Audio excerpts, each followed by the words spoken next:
بسم الله الرحمن الرحيم. الحمد لله رب العالمين، والصلاة والسلام على رسول الله وعلى آله وصحبه ومن والاه. أما بعد، نعلن لجميع المسلمين بثبوت شهر رمضان، حيث ثبت رؤيتها عالميا ومحليا. عالميا حيث أعلنت كل من دول الخليج ومصر واليمن وغيرهم من الدول بأن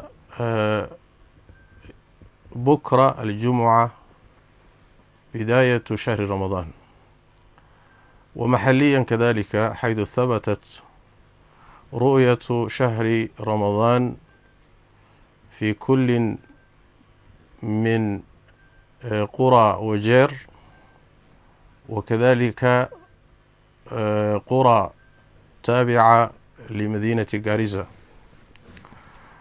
وبناء على هذا نقول هنيئا لجميع المسلمين بحلول شهر رمضان. نسأل الله تبارك وتعالى أن يهله علينا بالأمن والإيمان والسلامة والإسلام والتوفيق لما يحبه ويرضاه. galabta oo habeen jumca soo galay ah, caawa oo habeen jumca soo galay ah, taariikhda milaadiguna ay tahay 23 bisha afraad 2020, waxaa sugnaatay aragtida bisha Ramadaan oo caalamkana meelo badan laga arkay. dowlado badan ay iclaamiyeen sida Sacuudiga, Kuwait, imaaraadka, yemen, baxrayn, masar, dowlado fara badan ay iclaamiyeen. dalkan haddaan joogno kenyana sidoo kale iyaduna aragtideedu way sugnaatay, waa laga arkay.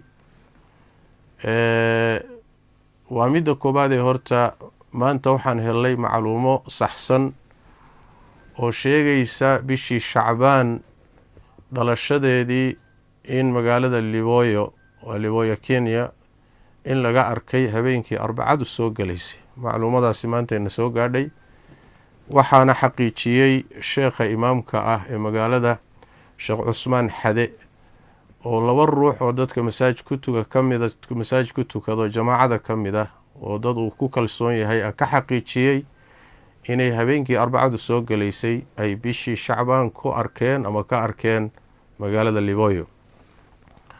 taa markii la qabto maanta 30 buuxay ahayd. macluumada cusub markaynu qabanno waxaa labeeya magaalada Xagardheer oo raacsan Dhadhaab, ayadana nin la yiraahdo Axmed Daawud ayaa isaguna aan la xiriirnay oo xaqiijiyey in uu bishii arkay isagu shakhsiyan. waxaa intaa dheer magaalada Wajeer tuulo ka mid ah oo iyadana la yiraahdo Duqsi ama Duqso, muxuu ahay, oo basaad dhasheeg raacsan, ayaa iyadana waxaa arkay imaamkii masaajidka tuuladaas iyo dad aad u fara badan oo dadkii meesha ku tukaday oo ilaa 20 gaadhaya. imaamkii baan la hadalay, sidoo kale culimo kale oo meesha joogtay oo khuruuj ku joogto tabliiq iyagana way noo soo sheegeen. meeshana bishii waa laga arko, dad aad u fara badan baa arkay dadkii tuulada ku tukaday masaajidka ah.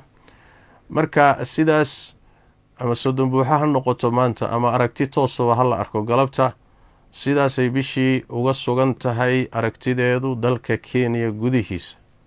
caalamiyana waa taa aan soo tilmaanay.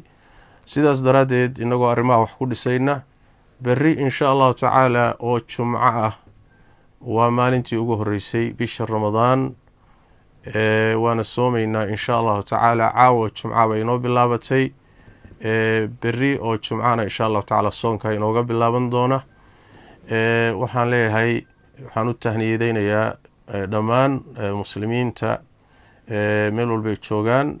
ilaahayga tabaaraka watacaala bishii barakaysnayd nabad inugu soo gaadhsiiyey. ducadii nabigeena sallallahu alayhi wasallam ayaan ku ducaysanaynaa ilaahay tabaaraka watacaala nabadgeliyo iyo ammaan iyo iimaan allah inoogu dhaliyo ilana tabaaraka wa tacaala khayrkeeda hayna waafajiyo ducadii nabigeena macnaheedu sidaa ahaa waxaan leeyahay marka hambaliyo ilaahay tabaaraka wa tacaala tawfiiqda hayna waafajiyo bisha barakaysan khayraadka dhex yaalana ilaahay tabaaraka wa tacaala wax weyn allah inaga siiyo hana inaga aqbalo sidaas iyo wassalaamu calaykum waraxmatullaahi wabarakaatu